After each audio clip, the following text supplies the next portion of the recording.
What's up guys, I'm Dunmere, I'm a rank 1 peak Supervive player, and I have almost 1000 hours played in the game so far. So with that, I went ahead and put together a Shiv guide for you guys. Hope you guys can learn something from it and enjoy. Let's discuss Shiv's strengths and weaknesses, starting with the strengths. Though Shiv may seem like a standard assassin or flanker type character, she's actually much more versatile than that. Instead, she's full of the standard strengths that an assassin or flanker type would have, but also has more on top of that. So getting into it, the first of her core strengths is that she has excellent power into groups. While counterplay in other games to a character like Shiv may be to group up to counter their single target damage, Shiv is actually amazing into groups for a couple of reasons. First, her empowered pistol shot deals multi-target cleave damage, so even with her standard attacks, she can burn through stacked enemies. Second, she has a very powerful ultimate that applies huge AoE damage to all enemies she catches in its radius. And third, her crowd control chain snare actually becomes more strong against groups, as it will only ground single enemies, but stun when it hits more than one of them. Put this all together, and Shiv is actually quite impressive against multiple enemies at once. Shiv's second core strength is that on top of all this amazing group kill potential, she also has amazing solo kill potential. Her raw damage output is at the top of the game, despite it being multi-target, so even if she confronts one enemy, she usually has the advantage, especially as the fight goes on due to her passive stacking up more damage per shot. Shiv's chain snare also allows her to ground enemies she hits with it, so if she lands it on a solo, they'll be forced to tank damage from her before they can even attempt an escape. Combo this with the excellent microdash utility she has with her cartwheel ability, and she is favored to win 1v1s against nearly any character in Supervive. Yet in addition to all this, her third core strength is mobility that is near the top of the game. Shiv's mobility gives her a stunning capability to get to wherever she wants in a fight, which also lets her get on top of whoever she wants. But it's also even more valuable in the nature of Supervive's resurrection-based gameplay, as she can reliably outrun nearly any enemy in the game to escape a lost fight.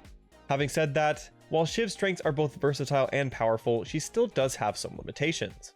The first of these is her low range. While it isn't the absolute lowest in the game, it's still mid-ranged at best. And though she does have options to counteract this with her mobility, it still requires she use the mobility for this, and therefore limits her ability to poke enemies away without requiring her to commit onto them. This of course is quite dangerous in a battle royale game. In addition, her engagements can be quite predictable. If a Shiv doesn't have good angles to sneakily flank on, she's forced to use her dagger to engage with. Though she can partially control the timing of when she actually goes in before the timer forces her to, it's still pretty predictable. So if Shiv can't mitigate this a bit by teleporting a bit behind cover or something, or doesn't have allies to engage with, she will often be punished. So with the strengths and weaknesses covered, let's talk about how to actually play Shiv.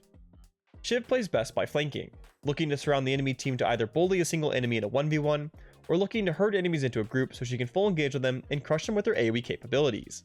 More than this, Shiv can get double value doing so from the shadows, sneaking out of the enemy's vision until she can either catch a single one by surprise, or until she can pull up on a grouped up team before slamming them with her AoE utility and escaping with her dagger after if needed. So with that as an overview of strategy, let's get into specifics on her abilities. To use Shiv's primary fire best, you want to think about your positioning in regard to the empowered versus non-empowered versions. When empowered, you need to focus on positioning in a way that you can line up multiple targets due to its cleaving capability. When non-empowered, you just need to think about being close enough to land shots with a reduced range. And though you shouldn't plan on missing shots, you do need to consider the possibility that you will. So you need to plan ahead for transitions between aiming for longer range lined up shots with the empowered version, to still being in range for the shorter solo target shots in case you miss your empowered one. Yet beyond this, you must remember to use your shots during your ultimate too, as you can still use both empowered and non-empowered shots during it. The second half of Shiv's primary attack combat comes through the use of her cartwheel. Though she can gain constant resets from cartwheeling and landing the empowered shot it gives her, and therefore have constant empowered shot uptime, she doesn't want to just use it like this. Instead, it's important to consider the threat of the enemy. If the enemy has predictable burst damage or stuns, you should look to spam your non-empowered shots before predicting the burst or stun, and then look to dodge it with your cartwheel. However, if the enemy doesn't have something like this, you're free to just spam your cartwheel as long as you can still hit your follow-up shots. In addition to this, cartwheel gives Shiv a boost of speed, and the empowered shot lingers for a time after the cartwheel. So if you're looking to push on an enemy, you can cartwheel early to get your empowered shot, and then wait a bit before pushing onto them. The speed boost will let you cover the distance to them faster, and the empowered shot will give you a nice advantage at the start of the fight. And if you do end up missing the shot afterwards, you'll still just get your cartwheel back nearly immediately after to have a full fight with minimal penalty. As for Shiv's chain snare, it is useful for both its group and single target uses. Against groups, you'll want to consider how it gets extra range when it hits someone. This way you can target a somewhat distant enemy for the second stun if you can hit one closer before. This means you aren't forced to try and catch two enemies with the base range. Against solos, you can create an engagement trigger for yourself by fishing for and landing the chain snare on a single enemy, as they'll be grounded by it. But if you catch an enemy by surprise, you'll want to delay the chain snare use as long as possible. Instead, you want to predict when they plan to use their dash and catch them with it right before to prevent them from dashing long enough to kill them. Or if you're feeling kinda crazy, you can try and hit them right after they've dashed to stop them, while also forcing their ability to go on its cooldown timer.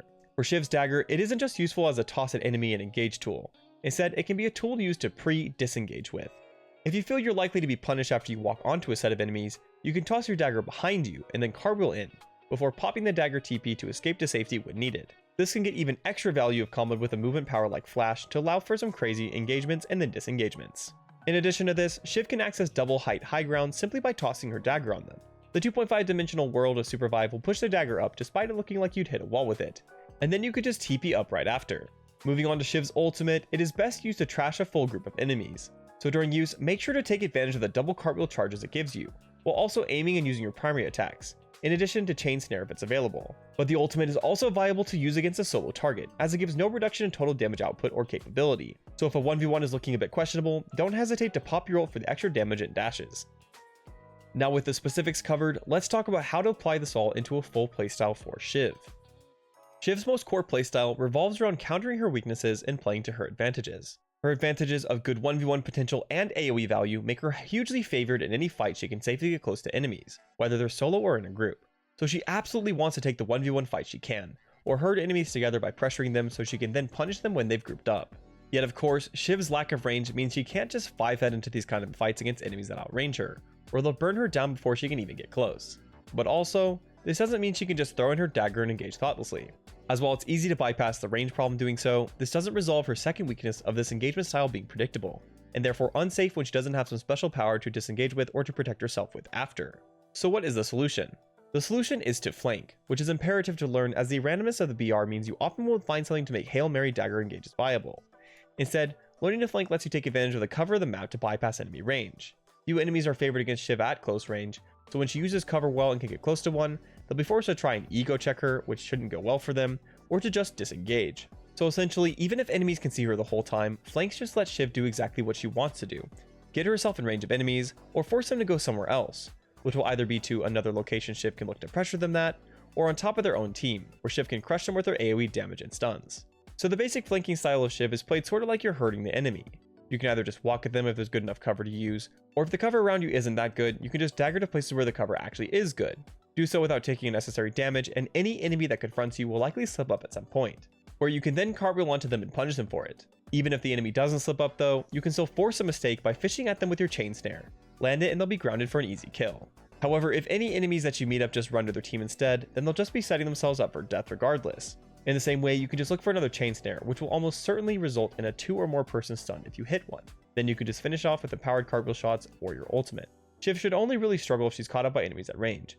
So if you use these tips and make use of this flanking style, you'll dramatically bump your success rate up. Yet this is just how things can go if the enemies even know where you are while flanking, which leads us into the even stronger version of flanking outside of vision. When playing Shiv, you really want to flank in a way that hides yourself from the enemy. Any single target you surprise will almost certainly die to you this way, and you can reliably secure group stuns and 4-person ultimates much more often when the enemy is unaware. While of course it's pretty obvious that catching an enemy by surprise will get you a lot of free kills, Shiv can get a lot of indirect pressure from enemies not knowing her location, whether it be them just playing more conservatively when they only see her 3 allies, or spending a lot of mental resources when they've seen Shiv but then lose track of her. This indirect value is something you can manipulate to your advantage, such as in situations your flank angles are sparse. Just the threat of you being unseen can apply enough pressure that your team can keep things even until the enemy uses enough resources that they can't easily punish you from using a dagger ult engage after. Though while flanking and sneak flanking are the general strategy you're looking to abuse on Shiv, there's more to her than just that, as Shiv is still somewhat team dependent. Especially as you play at a higher level and enemies become more punishing of engagement mistakes, you really want to consider your teammates' positioning and what characters they're playing when looking for an engage. While of course you could just full engage at the same time if your team is full of high mobility divers, this won't really happen that often. So you really need to be thinking about when your allies can follow up on what you do. If you have something like a dive disruptor on your team like a Felix, you especially need to pay attention, as their value will heavily be dependent on your follow-up. So while you still want to be playing for your own flanks and looking to pressure enemies you run into, taking a 1v4 will not result in much value, and you need to communicate what you're doing. Similarly, you want to think about what sort of resources the enemies have used before you engage. Every character in Supervive has some sort of crowd control ability, so if you haven't seen 1 or 2 go out, you'll be dramatically increasing your chances of being punished on your engage. Or if you're playing into something like a shield character, after you engage, you'll need to position yourself such that the shield won't step your damage away from the rest of the enemy, or just wait until the shield is chunked down before you even go in. You won't always be able to just wait for your team to perfectly set you up though, which is what the flanking is for. but you do want to be constantly thinking about the state of the fight and then go for the opportunity when a good enough one arises. However, in a very alternate situation, you'll sometimes find yourself playing against an enemy team full or nearly full with characters that want to engage and get close to your team. In those situations, you don't want to aggro on them like you would with other teams, but rather you should save your abilities to counter dive their engagement. So play relatively close to your team and then cartwheel back when the enemy dives, popping your ult and looking for a multi-target chain snare to finish them off. Overall, just make sure to adapt your playstyle to the situation at hand and you'll find much more success on Shiv.